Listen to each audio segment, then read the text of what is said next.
বিসমিল্লাহির রহমানির রহিম। প্রিয় দর্শক শ্রোতা, আসসালামু আলাইকুম। আজকে একটি আপডেট ভিডিওতে আপনাদেরকে আমন্ত্রণ জানাচ্ছি। আপনারা জানেন গত 3-4 দিন আগে আমরা রহনপুর খোয়ার মোড় থেকে এই খালাকে নিয়ে আসছিলাম আমাদের খোয়ার মোড় নিবাসী জীবন মেকারের এবং ওই স্থানীয় কিছু যুবক ভাইদের সহযোগিতায় নিয়ে আসার পরে সাথে সাথে আমরা এই খালার পরিবারের সন্ধান পাই।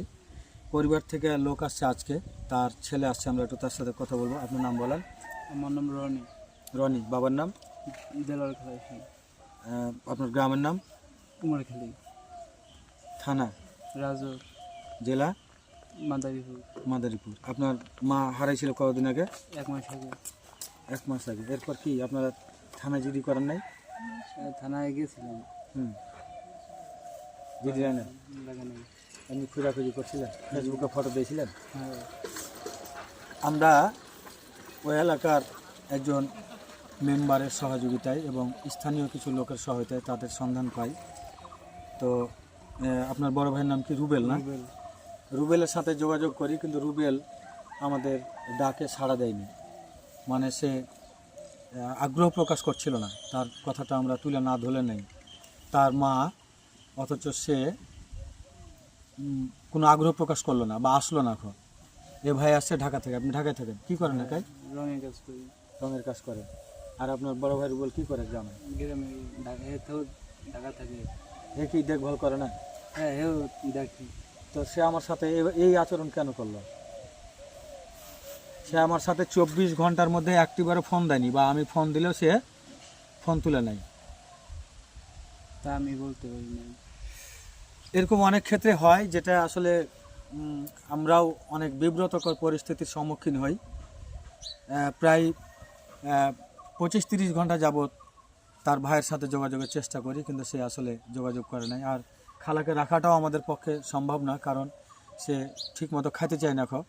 এটা হচ্ছে বড় প্রবলেম। আমরা তাকে পায় পরিষ্কার করে তার কাপড় চোপড় পাল্টাই দিয়েছি। আজকে তার ছেলের কাছে আমরা হস্তান্তর করছি। খালা, কেটা এটা? ছোট ছেলে। চিনতে পারছেন? তো বাড়ি থেকে আইছিলেন কেন বাবা? থাকতে পারেন এক জায়গায়। এখন মনটা ভালো হয়েছে? খুশি হয়েছে? আমি বলছিলাম না যে আপনার ছেলেরা আমি এনে দিব? মন অনেক খারাপ ছিল আপনার, না? আমার কোনো রাগ আছে নাকি? রাগ করে না বাবা। আপনারা যে আমি রাখছি শুধু আপনার পরিবারের আপনজনের কাছে পৌঁছে দেওয়ার জন্য, এছাড়া অন্য কোনো উদ্দেশ্য না বাবা। হ্যাঁ, এখন বুঝতে পারছেন? খালা অনেক খুশি হয়েছে কিন্তু দেখেন।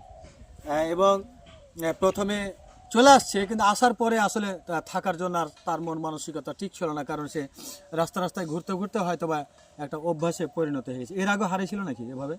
আগে বাড়ি দিয়ে গেলে যায় আবার চলে আসে, কিন্তু এবার আর পাওয়া যাচ্ছিল না।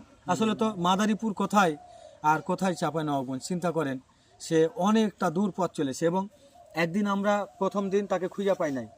যে ভাই আমাদেরকে খবর দিয়েছিল, জীবন মেকার, আমি গেছি, যাওয়ার সাথে সাথে খুঁজে পাই নাই। আর পুরা বাজার, রহনপুর পুরা বাজার আমি তন্ন করে খুঁজছি, কিন্তু পাই নাই। আবার পরের দিন ঠিক ওই জায়গায় আসছে। আপনাদের ভাগ্য ভালো যে দ্বিতীয় দিন আমরা পেয়ে যাই। আমি আবার এখান থেকে সাথে সাথে যাই, আমাদের এখান থেকে প্রায় 10-12 কিলোমিটার দূর। সেখান থেকে তাকে একটা ঘরের মধ্যে বসিয়ে রেখে খাবার টাবার দিয়ে তখন আমরা নিয়ে আসছি। নিয়ে আসার পরে তখন আমরা যোগাযোগ করছি। তো খালা খুশি তো?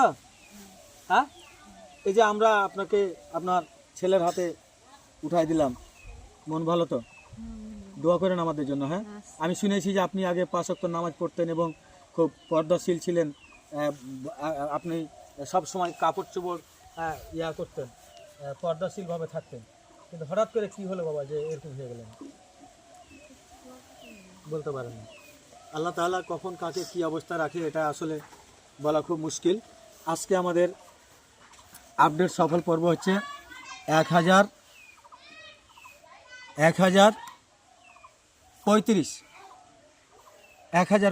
আমরা এ পর্যন্ত গত 6 বছরে সারা বাংলাদেশ সহ ইন্ডিয়ান ভারসাম্যহীন নাগরিক সহ টোটাল আমরা এই 1035 জন মানুষকে তাদের আপনজনের কাছে হস্তান্তর করলাম, যারা 2-4 বছর, এমনকি 10-15 বছর, 20-30, 40 বছর পর্যন্ত হারিয়ে রাস্তায় ঘুরছিল।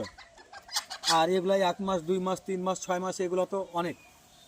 যাক, এটা আল্লাহ তাআলার একটা নিয়ামত। এমন কাজ সবাই করতে পারে না। যারা আমাদের সাথে আছেন এই মানবিক কাজের অংশগ্রহণ করেছেন, বিভিন্ন রকমভাবে সহায়তার হাত বাড়িয়ে দিয়েছেন। অনেকে ক্যামেরার সামনে আসতে চান, অনেকে আসতে চান না। সকলের প্রতি আমি আমার তরফ থেকে আমি আন্তরিক কৃতজ্ঞতা জানাই, সালাম জানাই। আপনারা যেন ভালো থাকেন, সুস্থ থাকেন এবং আগামী দিনে যেন আমাদের এই মানবিক সহায়তা স্বেচ্ছাসেবক টিমের পাশে থাকতে পারেন। আল্লাহ তাআলা যেন সেই তৌফিক দান করে আপনাদেরকে, সেই দোয়াই সবসময় করি। আমি একটু ভাইটার সাথে একটু কথা বলি। আপনার মাকে পাওয়ার পর আপনার কেমন লাগছে বলেন? অনেক ভালো লাগছে।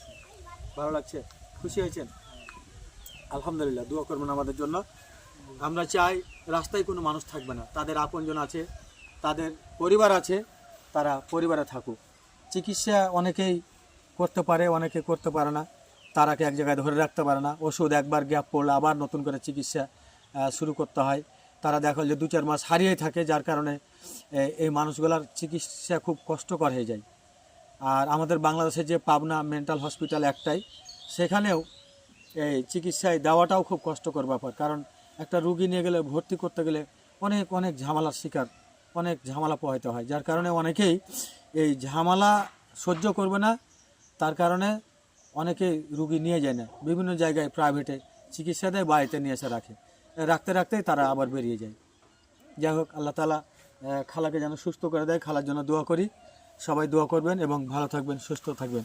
আগামী দিনে আবারও কোনো একটি ভিডিওতে দেখা হবে, কথা হবে ইনশাআল্লাহ। আসসালামু আলাইকুম।